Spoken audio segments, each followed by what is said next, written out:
Yeah, I wasn't watching it. Draw, huh? It was good. Yeah, it was a draw. Those guys are in my weight class. They're good. Pretty I hate good. when I see guys that are good. I'm like, fuck. More good fighters. Jared, let's talk about your fight a little bit, man. Congratulations. I know this is a big win for you, one that meant a lot to you as well to win it here in New York. Talk to me about the emotions coming out of being the first guy to TKO Mark Madsen. I mean, he's only had, that was his 6th UFC fight, so. It was great, though. I mean, it's been a long year for me. A lot of ups and downs, more downs than ups. And, you know, it's coming to my hometown where I was literally in this area for years. I trained at Renzo Gracie's down the block. I feel like a broken record because I said this 50 times already, but my grandfather fought in Madison Square Garden 4 times. He was a pro boxer. He was really good, too. He was 38-3 as a pro. Better record than mine. You know, I was born in Manhattan, been here forever, and, you know, I used to shoot heroin all over this area, and I used to walk by the garden like, oh, one day, like a high on heroin, like, oh, I'm gonna fight there one day, like, and it was a pipe dream, you know, and here I am.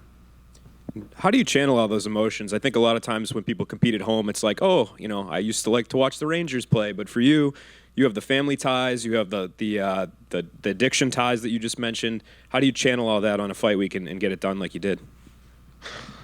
I don't know, honestly. I just have faith and trust in God's plan. And first of all, I work my ass off. I don't cut any corners.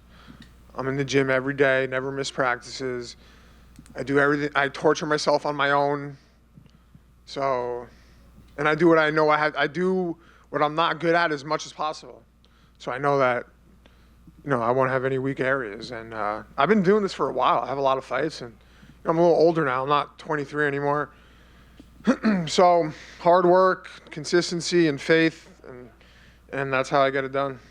Given all the meaning this fight had, where do you feel like this ranks in your career moments? It's pretty high on the list, definitely. I guess it's the highest moment for me. My debut was pretty cool, my UFC debut, but losing to Paddy was pretty cool too. That helped me, actually. Silver lining in that one, but yeah, this one it's definitely up there. And I guess, is that some sort of reassurance for you at all, like in this journey that, you know, 14 fights into your UFC career, like you've had ups and downs, but here you are, and your most recent one was your highest moment? I mean, it's never going to be easy for me. No matter what I do in life, everything's always been like a struggle. Nothing was ever handed to me. Nothing's ever been handed to like my friends and family. Everyone that's surrounded me has like a tough go at shit. Like, you know, there's people who have like, it's like, well, how is their path so easy? That's never been my case, no matter what I do. So, it's just it's par for the course for me. I guess, where do you go from here? This one just got over. Are you trying to get back in there soon? You feel relatively healthy? Yeah, I'm healthy, man. I want a top 15. I don't know what else I got to do to get a shot at it. I think I deserve it. I mean, I just finished a guy in the first round who's a silver medalist. I don't know, man. I think I deserve it.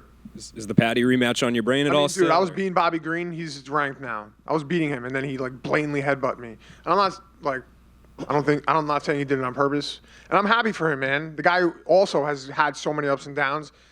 He's older than me, and look where he is now. He actually inspires me. When I saw him knock out Grant Dawson, someone that I lost to, I think I was like one of Grant's hardest fights until he caught me in the end. You know, for Bobby to do that is amazing. Good for him, man. He deserves it, you know. And same with Paddy. Yeah, whatever. I'm not saying he controlled that and what happened in our fight. But good for him, man. He was able to exploit himself. And look at him. He makes more money than, I'm sure he's doing really well for himself. And congrats. Now he's fighting Tony Ferguson. Good for him. Can I drink this? Yeah. All right. Yeah, right here. I know personally you said like you're happy for them and everything, but professionally, was it difficult at all watching like, you know, Bobby Green get this big Tony Ferguson fight and then main eventing and then Paddy getting the big name in Tony Ferguson? I mean, it's not like the UFC is like not doing me any favors. They gave me some good fights recently. Yeah. this was a favorable fight for me too, against a guy with a good name and a good resume. They gave me Bobby Green after the Paddy fight. That was a big name for me, and I was doing my thing until I got no contested. So I mean, Tony's still a tough fight, even though he's going to go down as a legend of the sport. I think he's had a rough go, but this is MMA, man. This is UFC. There's no the math, the way people's paths. Everyone's different. Everyone has different lives, different paths. So, but I don't know. You get what I'm saying? Yeah, I feel you. All right. Have you seen the videos of Tony training with David Goggins and throwing up after being on the treadmill and everything? I saw some of it. I actually don't watch anything. When I see, I don't really pay much mind to that stuff. But I saw an article. Oh, he's Tony, and that's cool. He's a freak, Tony Ferguson. Good for him. He'll do all sorts of weird shit. So, hey, it works for him. It worked for him for a while. But David Goggins, man, are you gonna run 50 miles a day? That's not gonna help you in a fight. You should go practice MMA if you want to get good at fighting, right? Sure. And you mentioned the silver lining in that loss to Paddy. Was that just the amount of support you got after that from the eye? Yeah, I mean, my following had skyrocketed. What sucked about it though was for the last year, everyone was like, "You're the guy that lost to Paddy," and I'm like, "Fuck you!" That's what I'm known for, being the guy that got robbed by Paddy. That's how it felt at least. And my wife would always be like, "Shut up! You're so stupid," And I had to get back in the win column for that to go away. But yeah, he helped me. His popularity helped me and my following. So here, there was a silver lining. And I think if I won, people would be like, "Oh, you won a boring fight against a guy that sucks." That's what they would have said. Sure. So I think in the long run it's probably better, besides not getting my other paycheck from that fight. Right. And I know you said you wanted a top 15 opponent, but is there a return time frame you would want? I mean, you said hopefully by tomorrow, I'll see, because it takes a little while for all the bumps and bruises to set in. But I do want to go on vacation. But if they offer me something, I'll take it and get back in camp. So I'm healthy. Jared over here. Bro. Sorry. Congratulations, man. Tonight's also your first finish in the UFC since your debut. Pathetic. So I was going to say, how does that feel on top of all this? It's so weird because when I was younger, I don't know. I think I had no fear, and I would just go into fights and I would just finish people. And then you start getting hurt in fights, coming out injured or spending the week in the hospital after a fight, and you're like, maybe I shouldn't brawl with the person, So you're changing. You change the style of your fight, the way you fight. You play a little. And there was also a point where I had my back against the wall a couple of times. I'm coming off of 2 losses. My first 4 UFC fights, I lost. I blew through my first 2 fights. Then I lost my next 2. They made me fight my contract out. And luckily, I got fight of the night on my last fight, and they gave me a new contract. My contract was void. I wasn't a signed fighter, but they gave me a new one. So, wait a minute. What was the question originally? About how good the finish felt. Yeah. So, I started changing the way I fight, and I was just I just got to win fights. Fuck worrying about the finish. That will come. And then it took 6 years for it to happen again. Well, the level of competition tonight. goes up too. Yeah, I mean, you know what? Hopefully, this is the start of a lot of finishes, but it feels very good. Yeah. And then last one from me: MSG done. Anything else in the bucket list in terms of arenas? No, I don't really care, to be honest. I just don't want to go far. I fought in Abu Dhabi. That shit sucked. It was nice, but traveling that far to fight is not convenient. Thanks, bro. Jared, to your left. I know you touched on it briefly in the octagon, and I know we've talked about how you've had some bad breaks over the last 11 months. Nothing compared to what you've been through. I mean, your story, and you hear Andre Petrovsky talk about it as an inspiration. It's so inspirational how you got here. Are you able to appreciate it in the moment right now, or is it something that it's just too heavy, too much depth to really? I mean, again, it's a remark, and the fact that you're winning fights, finishing Mark tonight, it's an inspirational story. Are you able to process that right now? Yeah, I mean, I've been processing it for the last 8 years since I got sober. It's crazy, I guess. For me, though, it feels like I'm just going about my day. Yeah, I used to shoot heroin. Now I fight in a cage in the UFC.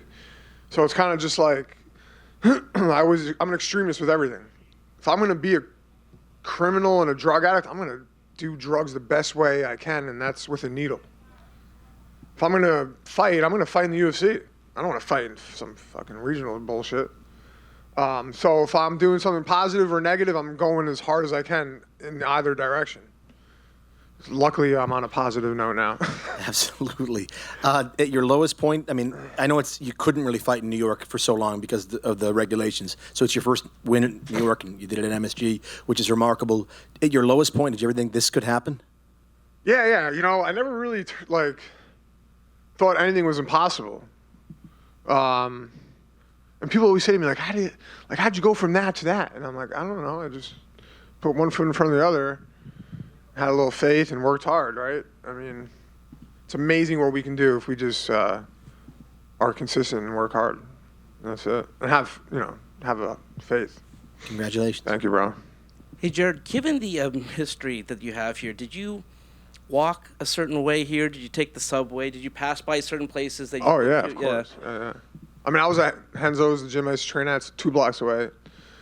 And there was on the 3rd floor, like the cage, and there's a bathroom in there, and I used to shoot dope in that bathroom all the time. And I went in there, and I was like, hell yeah, love this place. So, yeah, there was a Fresh & Co. restaurant across the street. I don't think it's there anymore. It's another restaurant, but I used to shoot dope in that bathroom, in the bathroom in Penn Station. So yeah, I mean, like when I see these places, I'm like, it's like nostalgic for me. Heroin is like a nostalgic thing for me. I don't know, it might sound weird, but like I could like really like remember and feel it, and it's awesome to like be like, yeah, now instead of like getting high here, I'm like fighting in the UFC here. So it's pretty cool. When you had those times, did you ever like look, like you said, like if there was a fight happening here, or like a Knicks game, where you're like, one day, like I'd like to be in there. Like, did you ever think that? Like one day, like I'd like to fight there. Yeah, of course. I used to come to boxing matches, come to Ranger games. When the UFC had their debut here, I was sober at that point, but it was always, of course, I think it's everyone's dream, right, to fight, or if you're a fighter, to fight at Madsen Square Garden. And yeah, so it's all, check that off the bucket list. Your grandfather's history here, 4 fights here. Tell me what that means. So now you're part of that now. You've won your first fight here. Yeah, it's crazy. My grandfather was a pro boxer, grew up in Harlem. He was 38-3 as a pro. He was a really good boxer. And it's really funny because I walked like in his footsteps. He got arrested in Detroit. I could actually pull the article up on Google. It was the largest heroin bust in Detroit history. He did 8 years in Michigan. I have pictures of him in prison boxing. He boxed the whole 8 years that he was there. He died an alcoholic. He came out of prison and he went back to being a criminal, and he ended up dying an alcoholic. So my mom always says to me, it was her father, like, that I turned it around, Like, he ended his life as an addict, alcoholic, and I've gotten sober. So, I don't know, kind of like breaking a family curse, It's pretty crazy. My last question. We passed by these people on our way here. This will be packed tonight. And we passed by people who are going through tough times, panhandlers, drug addicts. There may be someone who sees your story on TV. Tell me by the way, you've done such an amazing job of saying you can do it too. If someone sees your story tonight, what do you have to say?